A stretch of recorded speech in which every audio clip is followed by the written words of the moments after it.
Hello everyone, welcome to my channel. I am Sunaina Sharma. तो आज की वीडियो में हम कुछ स्पेशल पॉइंट के बारे में चर्चा करेंगे। तो जैसा कि आप लोग जानते हो, 10th और 12th के एग्जाम है वो लगभग आ ही चुके हैं, तो उनके लिए ये वीडियो बहुत ही ज़्यादा स्पेशल होने वाली है। एक एवरेज स्टूडेंट है, उसके नंबर ठीक ठाक आते हैं, तो एवरेज से टॉपर की ये जर्नी है। एवरेज से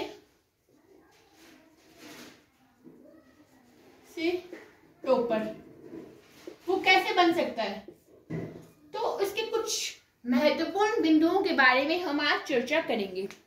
तो सोचो कि एक क्लास है, उसके अंदर 80 स्टूडेंट्स है, 80 स्टूडेंट्स है, ठीक है।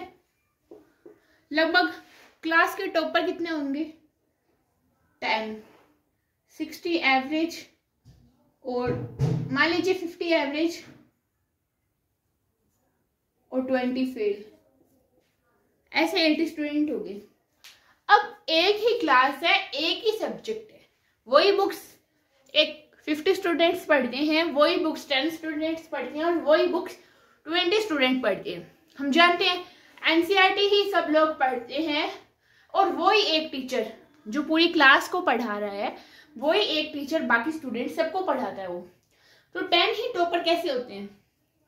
वो कुछ एक्स्ट्रा एफर्ट्स करता है। जो टॉपर है, टॉपर स्टूडेंट है मान लीजिए, तो वो कुछ एक्स्ट्रा वर्क करेगा तभी तो वो टॉपर बना, है ना। तो टॉपर बनने की जो जर्नी है उसे अब सीधा तो है, उसने थोड़ा सा एक्स्ट्रा लर्न किया तो वो टॉपर बन गया, ऐसा नहीं होता। उसे कुछ स्टेप्स को फॉलो करना होता है, तो इस तरह वो टॉपर होता है। नेक्स्ट बात करते हैं प्रेजेंटेशन की। तो जैसा कि आप जानते हैं, मान लीजिए आपके पास एक सामने प्लेट है, उसके अंदर आपको सारी चीजें मिक्स करके दे दी जाए। साइड में सब्जी है, साइड में रोटी है, सब कुछ एकदम मिक्स्ड है, तो सब कुछ अव्यवस्थित है, तो खाने वाला कैसे खाएगा? नहीं खा सकता। एक प्लेट है मान लीजिए, यहाँ पे आपकी रोटी रख दी, सब्जी, सब कुछ इसके अंदर, दही कढ़ी सब कुछ मिक्स है, तो कैसे खाएगा? खाने वाले को भी दिक्कत होगी कि इसमें मिक्स क्या है, क्या खाऊं, क्या मेरा फेवरेट है। तो वैसे ही एक जो चेक करने वाला होता है अपनी कॉपी, तो उसकी भी दिक्कत होती है। मान लीजिए एक सेक्शन है, section A B C D होता है, आपने सेक्शन ए का क्वेश्चन एक यहाँ कर दिया, ऐसे वन लगा दिया, फिर यहाँ पे सेक्शन बी का कर दिया, फिर आप नेक्स्ट पेज पे सेक्शन ए का सेकंड कर रहे हो, तो ये तो बहुत गलत बात है। फर्स्ट पॉइंट ये हो गया। नेक्स्ट मान लीजिए आपने कुछ किया है, एक पेज पे इतना काम किया, यहाँ पे आपने 2 लाइनें लिख दी, उसके बाद आपको यहाँ पे कुछ नहीं आया, मान लीजिए आपने गलत लिख दिया, कोई मैथ की कैलकुलेशन है उसको सॉल्व करते करते गलत लिख दिया, ऐसे कट किया मान लीजिए आपने, तो ये ऊपर वाले भी इसको चेक करने में दिक्कत होगी या नहीं होगी? होगी ना। तो सोचिए। नेक्स्ट बात करते हैं, मान लीजिए ऐसे किया आपने क्वेश्चन, हिंदी का पेपर है, लिखते लिखते लिखते लिखते बीच में ऐसे कर दिया, यहाँ पे ऐसे कर दिया, ऐसे कर दिया, बाकी लिखते जा रहे हैं, वापस ऐसे डार्क कर दिया, तो ये मान लीजिए इस पे इफेक्ट कितना पड़ता है। सबसे पहले वो अच्छी बिंदु है तो देखेगा नहीं वो अगला, उसके कहाँ ध्यान जाएगा? डार्क किया हुआ है वहीं पे जाएगा, क्या दिखने में इतनी गंदी लग रही है? मान लीजिए आपने लिखा सब कुछ है, 4 नंबर का क्वेश्चन है, आपने लिखा फॉरवर्ड है ये मान लीजिए, लेकिन आपकी जो प्रेजेंटेशन है वो बिल्कुल ठीक नहीं है, तो कहाँ नंबर देगा आपको? आते हुए भी गलत होना, ये सबसे बड़ी गलती है, ठीक है। नेक्स्ट हम बात करते हैं कैलकुलेशन की। मान लीजिए आप कोई भी मैथ का क्वेश्चन कर रहे हो, मैं हमेशा मेरे मैथ में क्या स्ट्रेटेजी करती थी, मान लीजिए कोई बहुत बड़ा क्वेश्चन है, लिखते लिखते काफी टाइम लगेगा आपको सोल्व करते हुए, तो यहाँ पे आप मान लीजिए कर रहे हो, तो उसके सारे फॉर्मूला जो भी दिया गया है ज्ञात करना वो लिख दिया, मान लीजिए फॉर्मूला करके, फॉर्मूला में जो अपनों को नंबर पुट करने होते हैं वो भी आपने कर दिए, दिक्कत कहाँ होती है कैलकुलेशन में? ये आंसर वाला होता है ना, यहीं पे आपकी दिक्कत होती है। और ये दिक्कत प्लस माइनस में ही होती है। तो ये जो प्लस माइनस की दिक्कत है वो कब होगी? जब आप जल्दी जल्दी करेंगे पेपर को। हाँ मुझे जल्दी जल्दी मेरा पेपर करना है, आधी घंटा पहले करना है। ऐसे कई स्टूडेंट होते हैं कि हाँ मुझे तो बस करके बैठ जाना है। तो मान लीजिए जल्दी जल्दी में आपने किया, कैलकुलेशन गलत होगी। सारे क्वेश्चन पेपर में मान लीजिए 30 क्वेश्चन है, 30 क्वेश्चन है, तो 30 के 30 में आपको लंबी कैलकुलेशन नहीं दी जाएगी, इसके अंदर शॉर्ट क्वेश्चन भी होंगे। लगभग 3 से 4 क्वेश्चन तो बड़े होंगे, ठीक है। तो बस उसका जो कैलकुलेशन वाला पार्ट है बस को स्किप कर दो, बाकी सारे स्टेप लिख दिए। और एक बार रफली आपने पीछे जो कॉपी का लास्ट पेज होता है, वैसे प्रेजेंटेशन के ऊपर एक अलग वीडियो आपको मिल जाएगी, पर इसमें जो मोटी मोटी बातें हैं आपको इसी वीडियो में बता दी जाएगी कि जो कैलकुलेशन है आप क्या करते हो, रफ पेज लास्ट वाला यूज करते हो वो ठीक है। और आपने जल्दी से उसमें किया, ठीक है, जैसा आंसर आए एक बार लिख दो। अब जो आपका पेपर है इसमें क्या करना, जिसमें आपको पहले ही करना है कि मेरी गलती इसमें हो सकती है। ये आपका क्वेश्चन पेपर है, यहाँ पे नंबर 1 2 3 4 लगे हुए हैं, इसके आगे आप स्टार कर देना। लगभग आपको अपने पेपर में 3 से 4 स्टार्स मिल जाएंगे। तो उसके बाद आपको लास्ट में क्या करना है, स्टार के ऊपर वापस जाना है कि वापस इसकी कैलकुलेशन चेक करनी है। करनी तो पहली बार में सही सही है, गलत नहीं करनी। जल्दीबाजी तो हमें करनी नहीं, किस चीज की जल्दी है, ठीक है। और उसके आगे स्टार लगा देना, उसके बाद कैलकुलेशन करना। अब नेक्स्ट बात करते हैं। नेक्स्ट जो इंपॉर्टेंट बात है, एग्जाम से पहले कॉन्फिडेंस रखो, बहुत बढ़िया बात है, पर जो आपका ओवर कॉन्फिडेंस है उसको नहीं रखना है। क्योंकि ओवर कॉन्फिडेंस से क्या होगा, यार ये तो मुझे आता है, ये क्वेश्चन क्या है, हम ऐसे सोचते हैं। हिंदी या फिर इंग्लिश वाले सब्जेक्ट में भी क्या देखते हैं अपन कि यार हिंदी इंग्लिश ही तो है, ये तो अपने को आते हैं, क्या बस लैंग्वेज सब्जेक्ट है, लिख देंगे बना के। ये नहीं करना है, पढ़ना उनमें भी पढ़ते हैं, डीपली पढ़ के देखो। आपको हिंदी ज्यादा टफ लगेगी बाकी सारे सब्जेक्ट के तौर पे। तो ओवर कॉन्फिडेंस नहीं रखना है।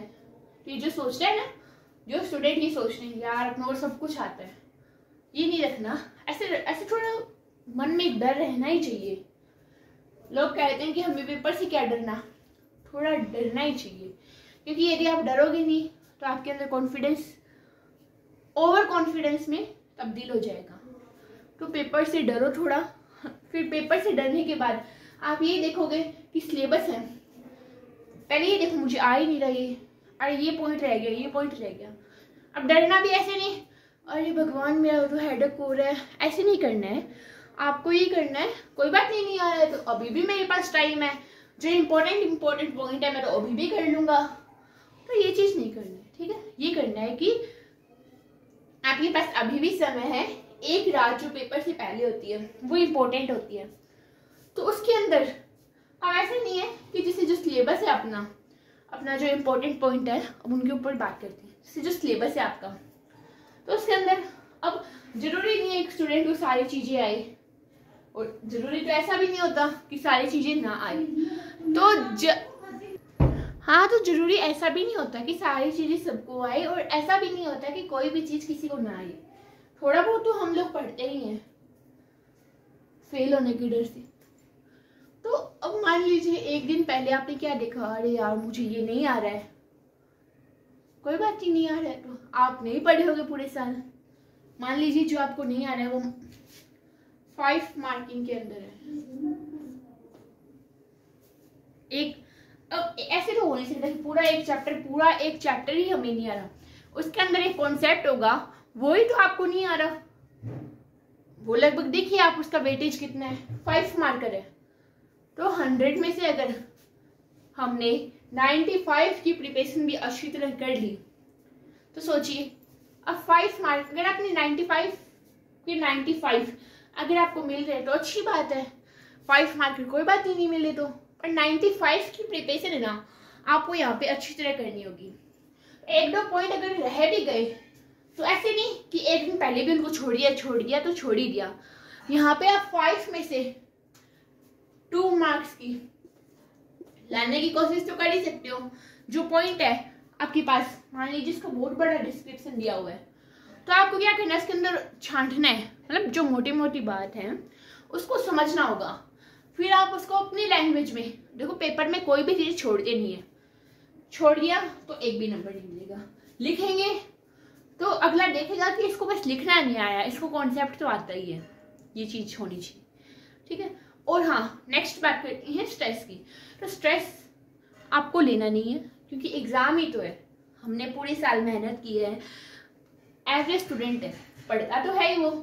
टॉपर क्यों नहीं बना? क्योंकि उसने कुछ गलतियां की, आगे से वो नहीं करेगा तो नेक्स्ट टाइम वो टॉपर बन जाएगा। तो स्ट्रेस है ना, ये तो ले ही मत। हाँ, स्ट्रेस को दूर करने के लिए थोड़ा खुद को मोटिवेशन की नीड होती है। खुद को मोटिवेट करो कि नेक्स्ट टाइम हो जाएगा हमसे, तो स्ट्रेस नहीं लेना है, वरना ना आपका जो पूरा पेपर, मान लीजिए आपका 10 मार्क्स का आपको नहीं आता आपके सिलेबस में से, कोई बात नहीं, 10 मार्क्स का तो नहीं आता, तो बाकी का जो 90% बचा है अपना, तो उसको तो सिक्योर करो, स्ट्रेस तो लेना ही नहीं है। और हाँ, कई स्टूडेंट्स होते हैं एग्जाम से पहले फुल नाइट स्टडी सेशन लगाते हैं, बहुत बढ़िया बात है, आप फुल नाइट स्टडी सेशन लगाते हैं, तो जो एक दिन पहले होता है ना, तो आपको उस दिन में सारा रिवीजन करना होता है, चाहे आपको आए चाहे ना आए, एक बार उसको पढ़ना जरूरी ही है। कुछ भी चीज छोड़ो मत, पढ़ो सब कुछ, लेकिन जो आपके सिलेबस में मेंशन है और जो इम्पोर्टेंट है, ठीक है। तो हाँ, आपको अपनी जो नींद है उसके ऊपर, कई कहते हैं हम 10 आवर्स सोते हैं, तो ये तो भाई गलत बात है। आप स्टूडेंट लाइफ में हो तो आपको 8 आवर्स लगभग मिनिमम होता है, 8 आवर मैक्सिमम होता है, और 6 से 5 आवर मिनिमम होता है। तो स्लीप, नींद का विशेष ध्यान देना, क्योंकि अगर आप पूरी रात सोओगे नहीं, पेपर देने जाओगे, तो वो माइंड है जो अपने सोचने और समझने की क्षमता है वो कमजोर हो जाएगी। तो नींद तो लेना ही है। उसके बाद डाइट में आप एकदम लाइट फूड लेना, कि आप थोड़ा एक्स्ट्रा फूड ले लोगे तो वैसे ही आपको नींद आनी है, तो आपको रात को स्टडी में हेल्प नहीं मिलेगी।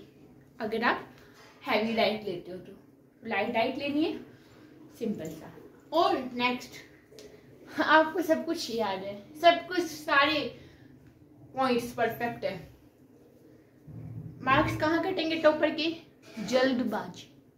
ये जो शब्द है ना, ये बहुत ही ज्यादा मतलब बेकार ही समझ लो इसको, तो क्योंकि जल्दबाजी ना हमें करनी नहीं है, क्योंकि अगर आप कहीं भी जल्दबाजी करोगे तो आपका 1 से 2 पॉइंट्स है वो गलत तो होंगे ही होंगे। तो जल्दी किस चीज की है? आपके पास 3 घंटे का समय है, तो आराम से 3 घंटे लो ना। लास्ट में मान लीजिए 10 मिनट है स्टार्टिंग में कॉपी वगैरह फिल करने के लिए, लास्ट के 10 मिनट्स वैसे समझ लो चेक चुक करने के लिए, बीच का टाइम है ना उसको फुल यूज करो, आराम से एक एक पॉइंट लिखो। इतना भी आराम से नहीं लिखना कि आपका पेपर छूट जाए, पर जल्दी नहीं करनी है, जल्दी करने से ना सारा काम खराब होता है। सर ये कुछ इम्पोर्टेंट पॉइंट थे। अगर आपको वीडियो अच्छी लगे तो प्लीज़ वीडियो को लाइक और शेयर करना, और चैनल को सब्सक्राइब करना मत भूलना। आपके और भी कोई फ्रेंड्स हो तो उनके साथ शेयर करना, ताकि उन्हें भी अपनी मिस्टेक्स के बारे में पता चले।